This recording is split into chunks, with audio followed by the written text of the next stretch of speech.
El lunes pasado me crucé con mi mujer en la puerta de un hotel. Yo salía. Ella entraba. No nos esperábamos ninguno de los dos. No hubo tiempo para excusas ni sonrisas nerviosas. Solo se nos cruzaron las miradas y se nos congeló la sangre. Te lo juro, en ese instante lo supe todo. Yo iba con un cliente, ella con su compañera de trabajo. Aparentemente, una reunión de empresa. Yo no tenía que estar allí, pero mi cita con el cliente se adelantó de improviso. Y ya ves, Sevilla es grande, pero no tanto. El destino tiene sentido del humor, a veces muy cabrón. Lucía me miró como si me hubiera atropellado un tren. Se quedó clavada. Su amiga, rubia, unos 40 y tantos, la había visto en una cena hacía meses, intentó seguir andando, pero se notaba que estaba incómoda. Yo no dije nada. Ni un hola, ni un ¿qué haces aquí? Me limité a mirarla, levantar una ceja y seguir caminando hacia la salida. Le dejé el peso del momento entero a ella. Y no hizo nada. No me siguió, no me llamó, no me escribió después. Esa noche dormimos en la misma cama. No hablamos del tema.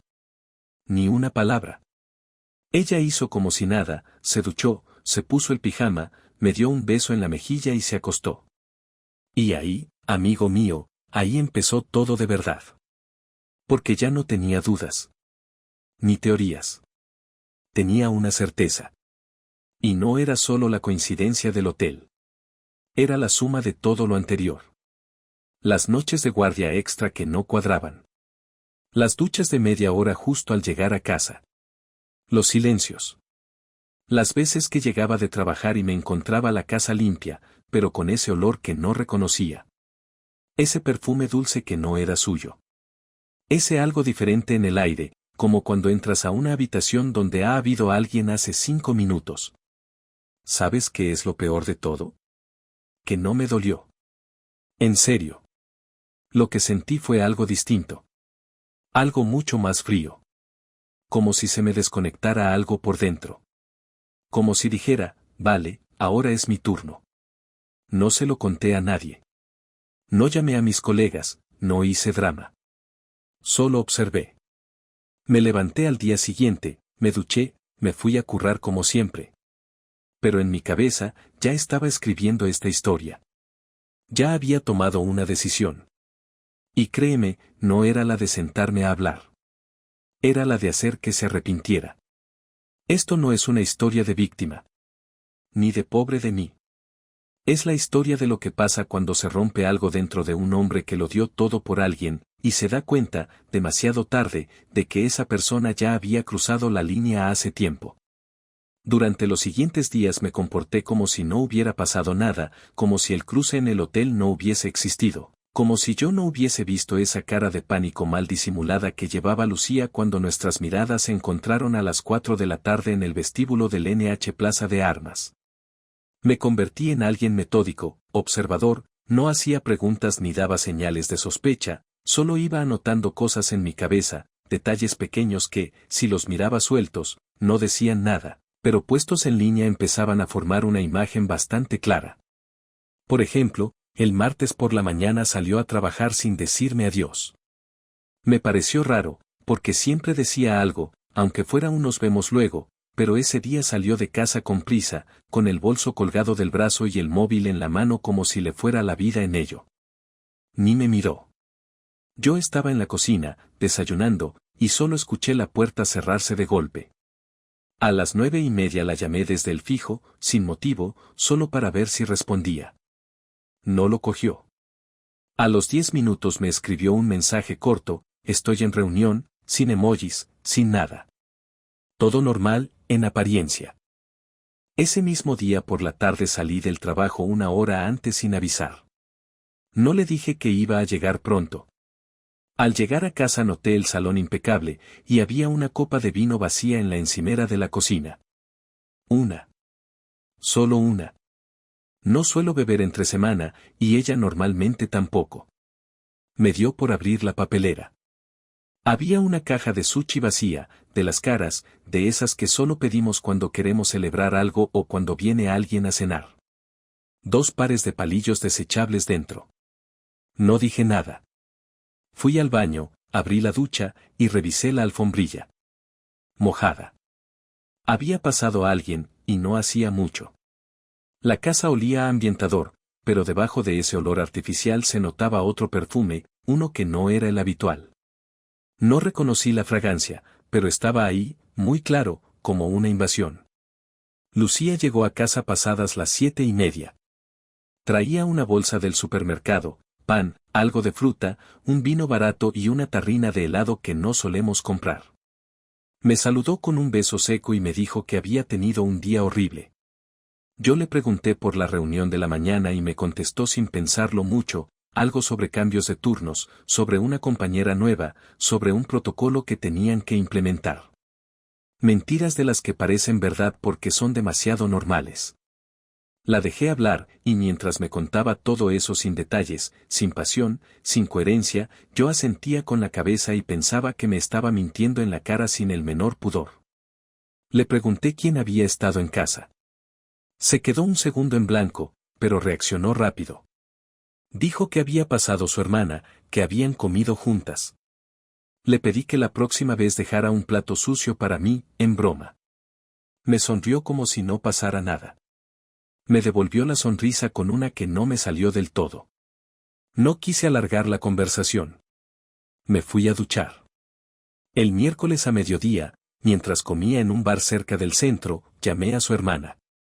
Le pregunté cómo estaba, charlamos 5 minutos, y le solté de golpe, ¿qué tal el almuerzo con Lucía ayer? Silencio. Me preguntó a qué me refería. Le repetí la frase. Ayer comiste con Lucía, ¿no? Me dijo que no había visto a mi mujer desde el fin de semana, que el martes había trabajado de seguido y no había salido del hospital. No insistí más. Colgué y terminé mi filete con patatas como si nada. Lo siguiente que hice fue pasar por el garaje donde dejamos el coche que usa Lucía. Tenemos 2, pero yo siempre uso el mío para trabajar y el suyo, más nuevo, es el que ella usa para moverse por la ciudad. Hablé con Julián, el portero del edificio de al lado, que me conoce desde hace años. Le pregunté si había visto a alguien con mi mujer últimamente. Me dijo que sí, que desde hace un par de semanas había notado que algunas tardes venía un hombre con ella, alto, pelo castaño, algo mayor que ella. Pensó que era algún compañero de trabajo porque llegaban y se iban rápido, sin hacer ruido. No le di más datos. Le agradecí y me fui. A esas alturas ya no necesitaba que nadie me dijera que mi mujer me estaba poniendo los cuernos. No necesitaba fotos, ni grabaciones, ni ninguna aplicación de rastreo. Ya no tenía dudas. Lo tenía claro por cómo me miraba, por cómo evitaba estar sola conmigo, por cómo disimulaba su ausencia emocional con pequeños gestos que no eran más que parches mal puestos. Sabía que estaba con otro. Que ya no me pertenecía, que su cabeza, su deseo, su cuerpo, estaban ocupados por otro tipo, uno al que no conocía todavía, pero que ya me caía como el culo. La parte que más me jodía no era la infidelidad en sí, sino la manera en la que se había instalado en nuestra vida como si nada. No era solo que me hubiera dejado fuera de su mundo, sino que me seguía usando como coartada. Seguía volviendo a casa, comiendo conmigo, preguntándome por mi día, metiéndose en nuestra cama y fingiendo que todo seguía igual. Y yo, por dentro, hervía. Pero no dije nada. No todavía. Lo peor estaba por venir. El jueves por la noche me senté frente a ella después de cenar. Le pregunté si era feliz. No lo esperaba. Se quedó mirándome en silencio, con el tenedor aún en la mano. Le repetí la pregunta. Me dijo que claro que sí, que por qué preguntaba eso. Le dije que no lo parecía. Que la notaba distante, ausente, como si estuviera conmigo por obligación. Entonces se puso a la defensiva. Que si estaba paranoico, que si siempre sacaba temas raros cuando estábamos bien, que últimamente estaba muy negativo. No dije nada más. Me levanté, recogí los platos y los lavé. Mientras fregaba, sentí que ella me miraba desde el pasillo. Como si no supiera si irse a dormir o quedarse a preguntarme más cosas. Pero no dijo nada. Se fue a la habitación y cerró la puerta sin echar el pestillo. Esa noche no dormí. Me quedé en el sofá con la tele encendida sin volumen. No por tristeza, sino por estrategia. Quería que ella sintiera que algo estaba cambiando, que algo se estaba preparando. No sabía exactamente cómo iba a enfrentarla aún, ni cuándo, pero ya tenía claro que la iba a aplastar con su propia mentira. No con gritos, ni con lágrimas. Con hechos. Con calma. Con todo el peso de su doble vida cayéndole encima, sin espacio para explicaciones. Cuando escuché la cisterna del baño y el crujido de la cama al otro lado del pasillo, supe que estaba dormida. Me levanté, apagué la tele, y entré a la cocina. Me serví un vaso de agua y me senté en la mesa. Abrí el portátil. Empecé a escribir. Una lista. Una cronología. Un plan.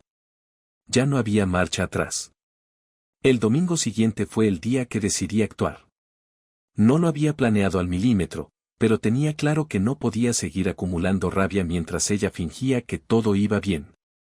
Llevábamos varios días hablando lo justo, los silencios eran ya parte de la rutina y cada vez que ella intentaba una conversación trivial yo respondía con monosílabos o con un tono neutro que dejaba claro que algo se estaba gestando.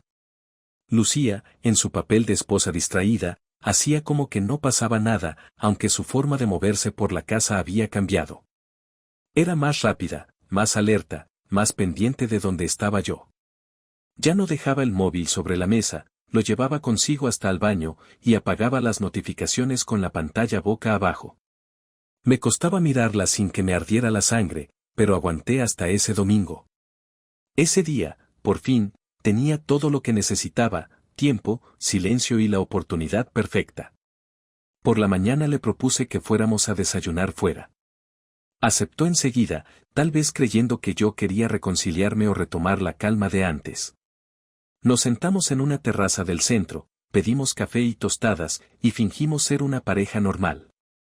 Había familias, parejas jóvenes, turistas, todo el ruido de un domingo soleado. Cuando terminamos, ella se levantó para pagar en la barra.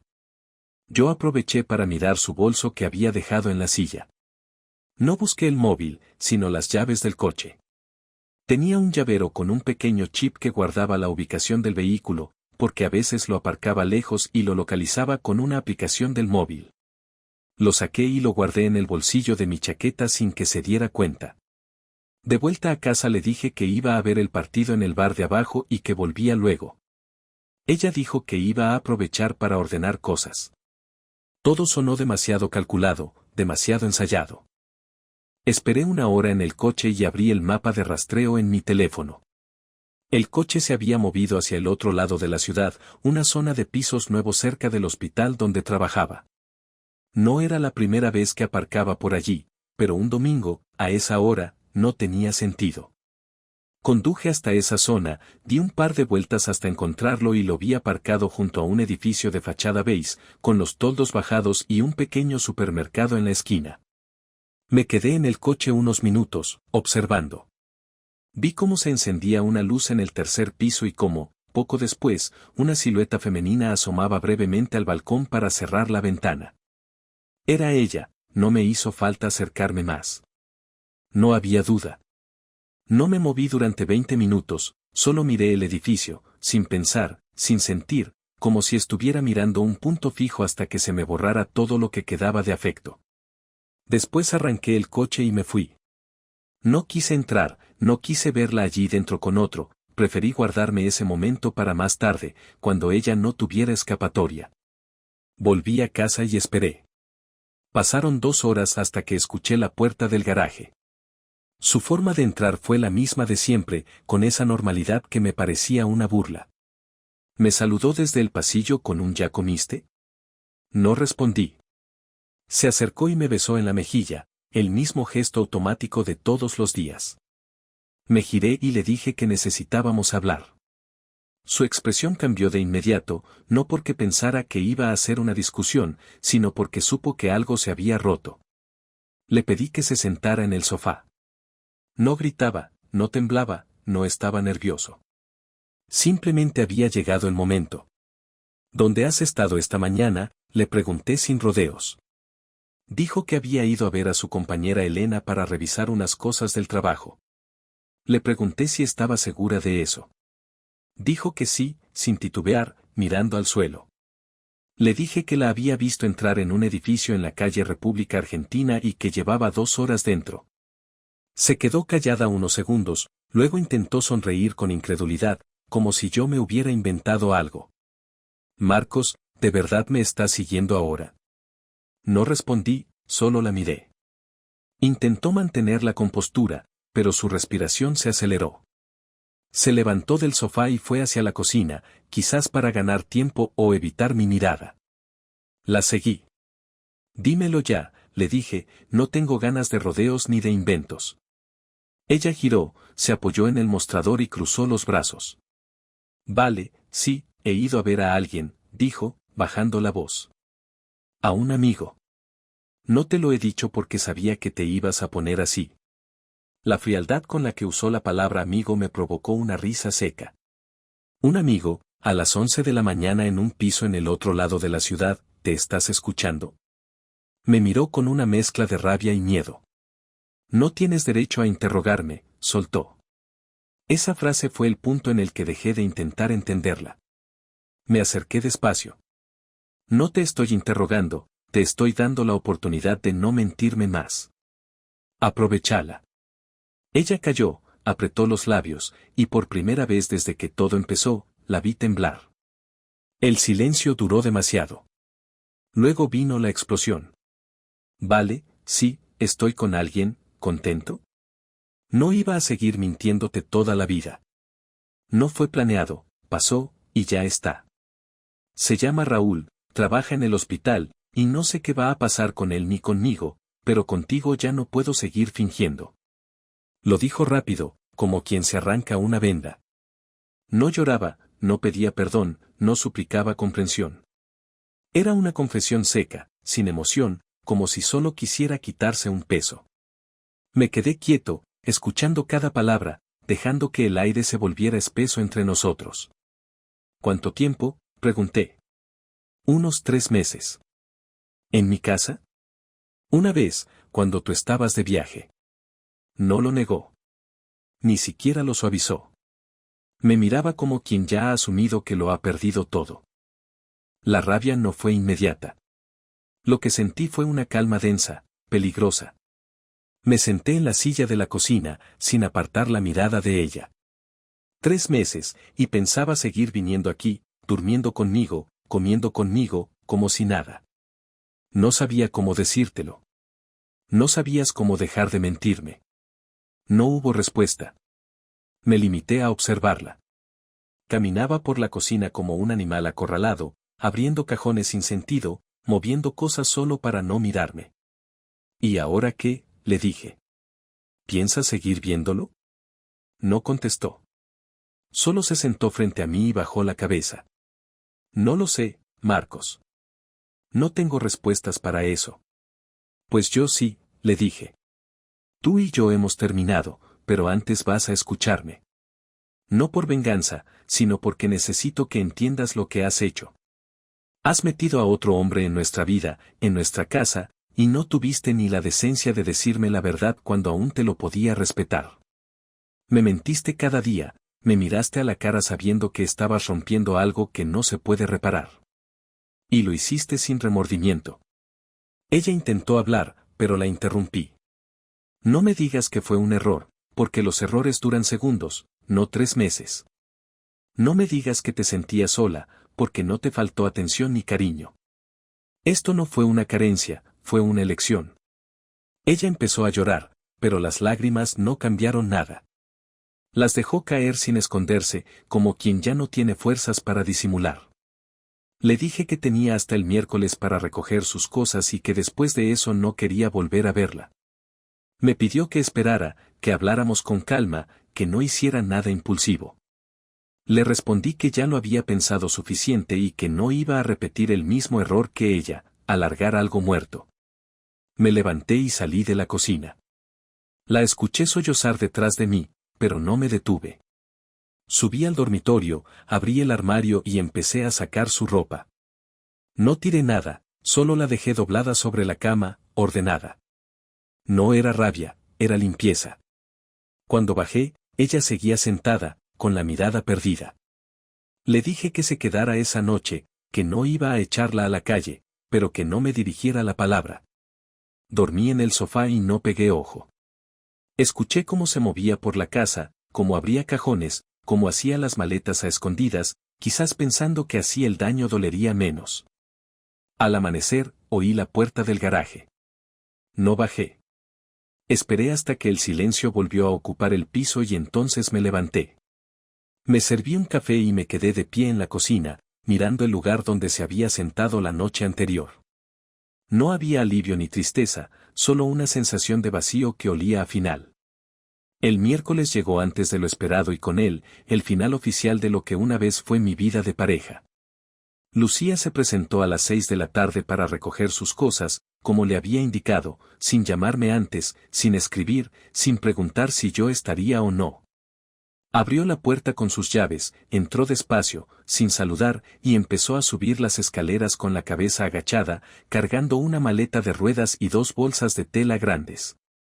Yo estaba en el salón, sentado en el mismo sitio donde tantas veces habíamos compartido tardes sin hablar, partidos de fútbol, cenas silenciosas que ahora entendía que tenían más sentido del que imaginaba. No me levanté, no la miré, no hice ningún gesto. Solo escuché el ruido de sus pasos subiendo al dormitorio, el sonido de la cremallera al abrir el armario, el golpeteo sordo de sus cosas entrando y saliendo de las bolsas. No le ofrecí ayuda, no le dije nada, porque no había nada que decir. Cada palabra que podía haberse dicho ya era inútil. Esperé a que terminara y cuando bajó con la maleta cerrada y las bolsas colgando del hombro, le señalé la mesa. Había dejado una carpeta azul con su nombre. Ella la miró de reojo, sin acercarse, y preguntó si era lo que pensaba. Le respondí que sí. Los papeles del divorcio. Ya estaba todo preparado, firmado por mi parte, con copia del acuerdo de separación, y con una nota de puño y letra donde le indicaba que renunciaba a cualquier parte del piso con tal de que se largara sin hacer ruido. Ella se acercó, la tomó con las 2 manos y la metió en la maleta sin decir una palabra. No me pidió explicación, no cuestionó los términos, ni siquiera pareció sorprendida. Solo asintió como si supiera que no podía esperar nada más. Cuando se disponía a abrir la puerta para marcharse, le dije que esperara. No se giró. Tengo algo más para ti, le dije. Se detuvo, respiró hondo y giró lentamente. ¿Qué más quieres?, preguntó, sin levantar la voz. Le pedí que se sentara un minuto. Lo hizo, sin ganas, como quien ya ha perdido todas las batallas.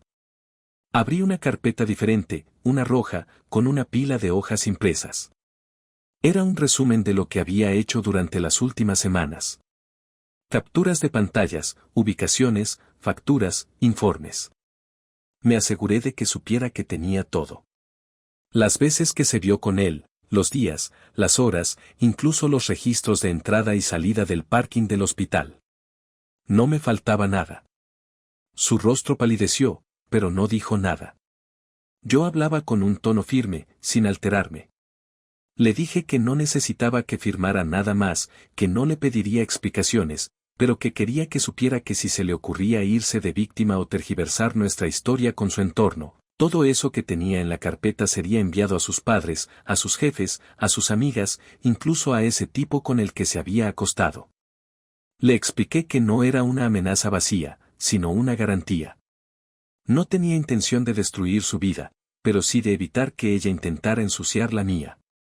Lucía no lloró. No me suplicó. Solo tragó saliva y me preguntó si pensaba hacer eso realmente. Le respondí que no tenía motivo si ella se limitaba a desaparecer, si aceptaba que todo lo que habíamos construido se había roto por su culpa y no por alguna narrativa barata de rutina, aburrimiento o crisis existencial. Le dije que quería dejar claro que no me quedaría de brazos cruzados mientras ella se hacía la víctima en las comidas familiares o en el hospital, contando su versión edulcorada de los hechos. Ella dijo que lo entendía, y se levantó. Le deseé buena suerte, sin ironía, sin rencor fingido. Solo quería que se fuera. Cuando cerró la puerta, el silencio fue distinto. Más pesado, más denso. No por tristeza, sino porque era el cierre de una etapa larga, sucia, que se había deshecho en mis manos sin darme cuenta. Me quedé allí sentado, mirando la mesa vacía, la carpeta roja aún en mis manos, y por primera vez sentí que tenía el control otra vez. La venganza no fue escándalo ni destrucción, fue precisión.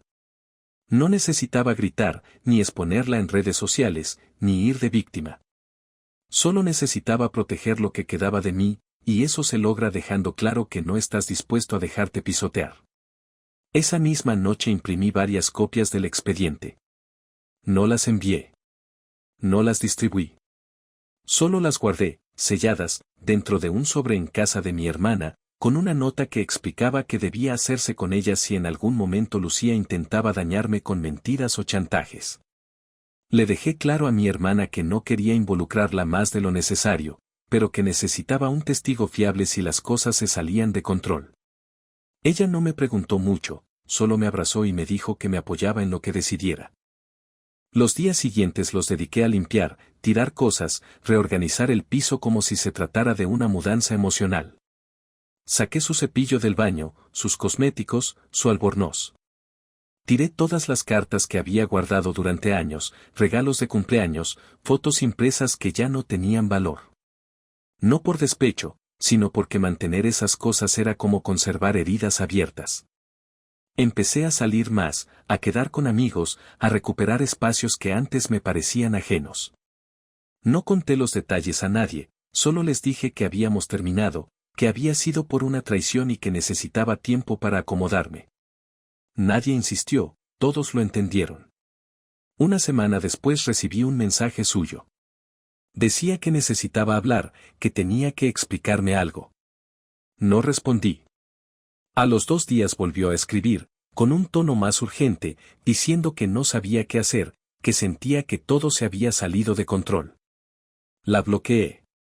No porque no quisiera escucharla, sino porque ya no tenía nada que decirme que cambiara lo que había hecho. No podía borrar el desprecio con el que vivió a espaldas mías, ni el descaro con el que se presentó en casa como si todo fuera normal. Ya no quería justicia, ni equilibrio. Solo quería distancia. A las 2 semanas me llegó un correo de un despacho de abogados. Ella estaba de acuerdo con los términos, no iba a pedir nada, ni pensión, ni parte del piso. Solo solicitaba que el divorcio fuera rápido. Le respondí a través del mío con un acepto. Fue el trámite más simple de toda nuestra historia. Después de 13 años juntos, nuestra ruptura ocupaba 1 hoja y media. Así de fácil es deshacer una vida cuando alguien decide que quiere otra. Durante un tiempo seguí revisando las redes, mirando si él aparecía con ella, si cambiaba su estado civil, si alguien subía alguna foto donde pudiera verla. No por celos, sino por una necesidad rara de saber si al menos le había salido bien la jugada. No encontré nada. Ni una imagen, ni una publicación ambigua, ni una frase sentimental. Era como si ella también hubiera desaparecido de golpe, como si se hubiera hundido en su propia culpa o estuviera esperando a que todo se enfriara. Me pareció perfecto. Mientras menos ruido, mejor. La venganza no fue una explosión. Fue una ejecución meticulosa de límites. Yo no quería arruinarla, quería que supiera que no podía salirse con la suya sin consecuencias. Y lo consiguió. Se fue sin drama, sin escándalos, sin historias en las que ella se presentara como una pobre mujer incomprendida. Me bastó con eso. La tranquilidad de saber que, si alguna vez intentaba pintarse como víctima, bastaba con abrir la carpeta roja y recordarle quién fue la que empezó la destrucción. Pasó poco más de un mes desde que Lucía salió por última vez de nuestra casa hasta que volvimos a vernos frente a frente.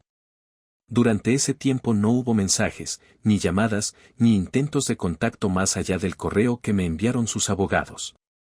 El silencio entre nosotros era total y, por primera vez en mucho tiempo, empecé a acostumbrarme a vivir sin ella. Ya no me despertaba esperando su voz, ya no revisaba la puerta al llegar por si estaba en casa, ya no cocinaba para 2 ni dejaba espacio en el armario por costumbre. La vida, con todo lo que eso conlleva, empezó a parecer otra vez mía. Y sin embargo, cuando recibí aquel mensaje inesperado un martes por la tarde, su nombre todavía tuvo la capacidad de hacerme detenerme en seco. Era corto, directo, sin adornos, podemos hablar, solo una vez. Si no quieres, lo entenderé. Lo leí 3 veces antes de decidirme a contestar. Le puse que sí, que el viernes a las 7, en el Parque del Alamillo, en el banco de siempre. Solo eso. No hubo más palabras. Ella respondió con un simple gracias. Llegué 5 minutos antes. Me senté en el banco, encendí un cigarrillo y esperé. No llevaba ninguna carpeta, ni papeles, ni pruebas. No necesitaba volver a recordarle lo que ya sabía. Quería ver cómo me hablaba ahora, sin excusas, sin mentiras, sin el escudo de la rutina. Apareció puntual, con ropa sencilla, sin maquillaje, con el pelo recogido como en aquellos primeros años en los que solía bajar a comprar el pan en pijama. Caminó hacia mí sin mirar a los lados, como si nada más existiera, como si este momento le pesara desde hacía semanas. Se sentó sin pedir permiso, a 1 metro de distancia, como si no supiera si tenía derecho a acercarse más. No dije nada. La dejé empezar. Sé que no merezco que me escuches, dijo, mirando al suelo. Pero necesito decirte algunas cosas. No por justificarme, eso ya no tiene sentido. Solo porque no quiero quedarme con esta sensación de haberme ido como si nada. La dejé continuar. He estado pensando mucho, y no hay un día en el que no me pregunte en qué momento me desconecté de ti.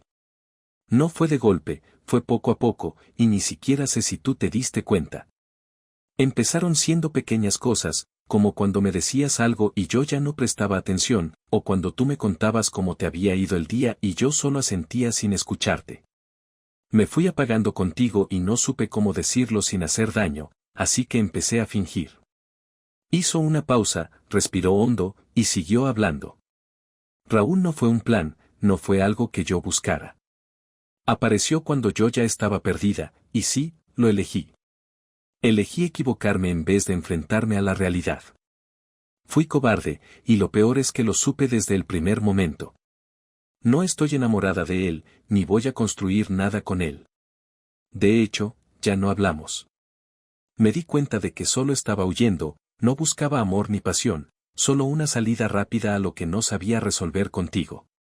La escuchaba en silencio, sin cambiar de expresión. Ya no sentía rabia, solo una curiosidad extraña por entender hasta dónde era capaz de llegar con esa sinceridad tardía. Te hice daño, lo sé, continuó. Y no hay nada que pueda decir ahora que lo repare. No vine a pedirte que volvamos, no tengo esa cara. Solo quería que supieras que nunca quise convertirte en alguien más en mi vida, no eras prescindible, ni parte del mobiliario, como muchas veces se dice. Fuiste mi compañero de verdad. Y por eso me duele más todo esto, porque lo destruí yo sola. Porque tú siempre estuviste. Guardó silencio. Esperó mi reacción. No la tuvo de inmediato. Me tomé unos segundos, apagué el cigarro, y la miré directamente. No te voy a negar que dolió, le dije. No solo por lo que hiciste, sino por cómo lo hiciste. No fue una traición cualquiera. Fue algo constante, frío, silencioso. Vivías conmigo y a la vez estabas en otro sitio. Me mentiste a diario, te acostaste conmigo sabiendo que ya no me pertenecías, me abrazaste sabiendo que me estabas dejando solo. Eso es lo que más me costó digerir. No el sexo con otro, sino todo lo demás. La mentira convertida en costumbre. Ella bajó la mirada, pero no lloró. Tampoco lo esperaba. Le seguí hablando. No sé en qué momento dejaste de amarme, y ya no importa. Pero sí te agradezco que hayas venido a hablar con claridad. Es tarde, sí, pero al menos lo haces sin adornos. No me debes explicaciones, pero las acepto como cierre. No por ti, por mí. Ella asintió, sin decir nada. Estuvimos en silencio un buen rato, con el ruido de los árboles y los niños jugando a lo lejos. Luego me dijo, voy a firmar todo lo que falta. No quiero discutir ni llevar esto a más. No quiero quedarme con nada. Solo quiero rehacerme. aunque ahora no tenga muy claro cómo. Yo le respondí que no le iba a poner trabas, que si firmaba y se hacía responsable, entonces todo podría terminar sin más daños. Le pregunté si su familia sabía algo. Dijo que no, que había dicho que la separación había sido por desgaste mutuo. Le dije que no me importaba mientras no usara mi nombre para inventar historias. Me prometió que no lo haría. Se levantó, miró alrededor como si necesitara ubicarse antes de irse. Me dijo que le gustaría que algún día pudiéramos hablarnos sin peso encima, sin cuentas pendientes. Le dije que no lo sabía, que no podía prometerle eso, pero que valoraba que no se hubiera escudado en excusas. La vi alejarse por el mismo camino por el que había llegado. Caminaba despacio, sin mirar atrás, como si supiera que ya no tenía sitio en mi historia. Me quedé un rato más, sin moverme, pensando en todo lo que había dicho, en todo lo que yo no había dicho, y en cómo, después de tanto, al final lo único que quedaba era el vacío de una verdad que nunca debió esconderse. Volví a casa con una sensación distinta. No era paz ni alivio, pero tampoco rabia. Era una aceptación fría, clara, de que a veces no hay vuelta atrás y que no todo final tiene que ser escandaloso. Algunos solo se caen por su propio peso, y ya está. Esa noche dormí del tirón por primera vez en mucho tiempo. No soñé con ella, ni con lo que fuimos. No tuve pesadillas, ni necesidad de revisar el móvil. Al despertar, lo único que sentí fue una certeza que no había tenido en semanas: esto ya estaba terminado, y ahora lo que viniera dependía solo de mí. El divorcio se firmó a las 3 semanas de aquella última conversación en el parque. Todo fue rápido, directo, sin complicaciones. Ella cumplió con lo que había dicho, no pidió nada, no discutió nada, aceptó los términos, firmó sin una sola objeción, incluso llevó su propia copia para no tener que volver a recogerla después. Yo llegué al despacho 10 minutos antes, me senté en la sala de espera sin mirar a nadie, solo quería que se terminara. Ella llegó puntual, me saludó con un gesto mínimo.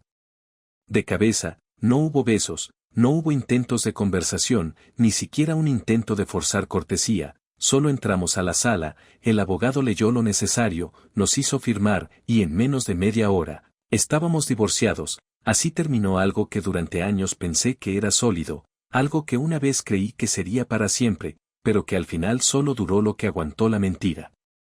Esa misma tarde, después de salir de la notaría, no me fui directo a casa, caminé un rato por el centro sin rumbo, me senté en una terraza con una cerveza, observé a la gente pasar, las parejas cogidas de la mano, los grupos de amigos, los niños corriendo detrás de una pelota, y por primera vez en mucho tiempo me sentí parte del mundo otra vez, no como un hombre arrastrando un pasado, sino como alguien que podía empezar de cero sin tener que justificarse. No había una meta ni un propósito claro.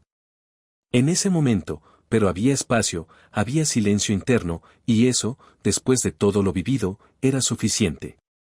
Los primeros fines de semana después de la separación fueron extraños, había una libertad que me resultaba incómoda, no tenía que dar explicaciones, no tenía que planear nada con nadie, no había discusiones sobre qué ver en la tele ni sobre qué comprar para la cena, todo lo decidía yo, y eso, que en teoría debía ser un alivio. A veces se sentía como estar en un lugar nuevo donde aún no sabes cómo moverte. Algunas noches me levantaba y miraba el lado vacío de la cama, no con tristeza, sino con una especie de costumbre rota que tardó en desaparecer. Otras veces abría un cajón y encontraba algo suyo que se me había pasado, una goma de pelo, un ticket de supermercado con su letra en la parte de atrás, y los tiraba sin pensar demasiado, no porque quisiera olvidar, sino porque no necesitaba recordarlo todo el tiempo.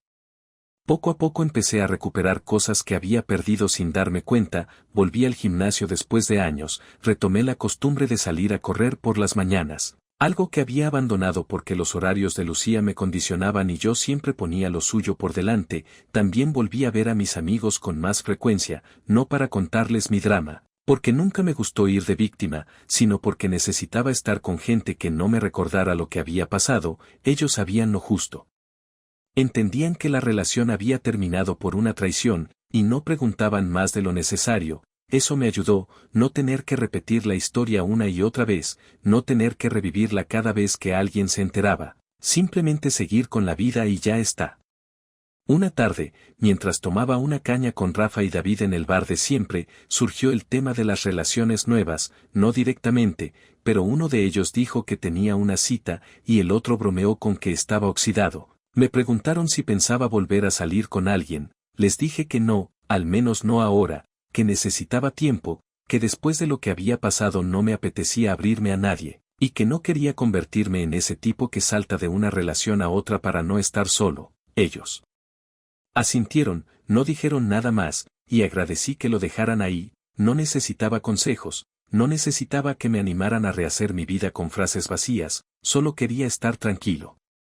Con el tiempo, empecé a ver las cosas con más perspectiva, no como una historia trágica ni como una lección moral, sino como una etapa que se terminó porque alguien dejó de luchar por ella, y no fui yo. Lucía eligió otra cosa. Eligió a otra persona, eligió una versión de sí misma que no incluía todo lo que habíamos construido, y aunque eso duele, también te libera, porque te deja claro que no todo depende de uno, que por más que pongas, por más que entregues, si la otra persona decide traicionarte, no puedes hacer nada para evitarlo, y entonces solo queda decidir cómo reaccionas. Yo elegí no arrastrarme, no vengarme con odio, no destruir todo lo que quedaba, elegí poner límites. Dejar claro que no se juega con la dignidad de otros sin consecuencias, y seguir adelante. A veces me preguntan si la echo de menos, la respuesta es complicada. No extraño a Lucía como persona, porque la Lucía que conocí dejó de existir mucho antes de que me diera cuenta, pero sí extraño la rutina compartida, el saber que hay alguien al otro lado de la puerta, el sonido de la cafetera por la mañana cuando yo aún estaba en la cama, esas cosas pequeñas que solo se valoran cuando ya no están. Sin embargo, no cambiaría lo que tengo ahora por volver atrás, no porque mi vida sea perfecta, sino porque al menos ahora sé con certeza que no vivo en una mentira.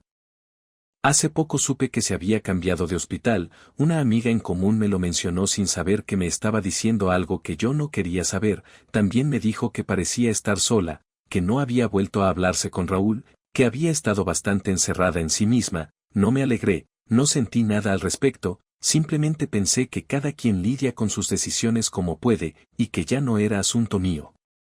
Ahora vivo solo, en el mismo piso donde pasaron tantas cosas, pero todo está diferente. Lo he redecorado, he cambiado los muebles, pintado las paredes, incluso he quitado las fotos, no como un acto de rencor, sino porque este espacio tenía que ser mío por completo, sin rastros de una historia que ya no existe. También he vuelto a escribir, algo que había dejado hacía años, y me ayuda, no para contar lo que pasó, sino para vaciar la cabeza, para ordenar ideas, para recordar que siempre hay algo más que construir después del derrumbe. No sé si volveré a enamorarme, ni si quiero hacerlo, pero sí sé que no tengo miedo a estar solo, y que la próxima vez que alguien entre en mi vida, no lo hará porque necesito compañía, sino porque me apetece compartir lo que ya tengo, sin renunciar a nada, sin dejarme de lado, sin justificar ausencias o silencios que no merezco. Esta historia no tiene un final espectacular, no hay giros, no hay reconciliaciones, no hay redención, solo hay un tipo que fue traicionado, que decidió no hundirse, y que ahora camina por la vida con los ojos más abiertos y el corazón menos ingenuo, no para cerrarlo, sino para protegerlo como se merece. Y eso, al final, es suficiente.